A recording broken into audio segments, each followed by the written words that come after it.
janë deklaru edhe janë themi e kanë dënuar dhunën ndaj një aktivisti, ndaj një kandidati për deputet.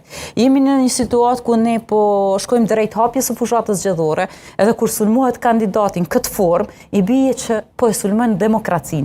Edhe ne këtu e shohim që kur nuk reagon asnjë zyrtar i lartë i Partisë Demokratike, nuk reagon në formën që t'jetë kundër dhunës dhe distancohet prej asaj çfarë ka bërë Sami Lushtaku, tregon shumë edhe për këtë parti sepse zyrtarët e saj nuk guxojnë të deklarohen saktë dhe drejt tamam siç duhet. Pra ne e shohim që kryetar Zoti Lushtaku nuk e pranon që e ka sulmuar, por qytetarët e kanë sulmuar. Nuk është me rëndësi ne i presim hetimet, me po ajo çfarë po shihet. Nuk mundesh me sulmu një person me gotë në kokë, me shkaktu gjakderdhje edhe me pritë me thonë të presim hetimet.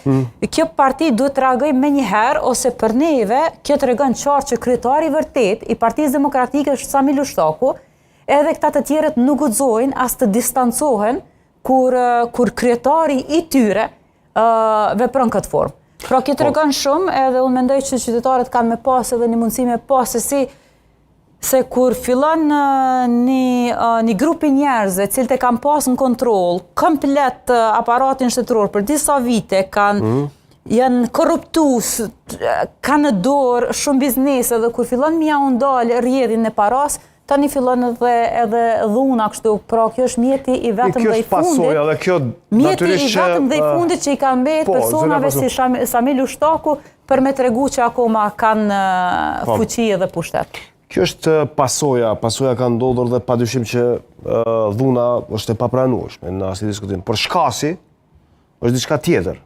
Tani, nëse e marrim një status të zotriut në fjalë, zotri Mehanit, ku i referohet dhe e quan Sami Serbia, një zotri që dikur ka sakrifikuar jetën e tij dhe ka veshur uniformën dhe i ka prirë natyrisht ushtrisë shqiptare të Kosovës si general në kohërat më të vështira.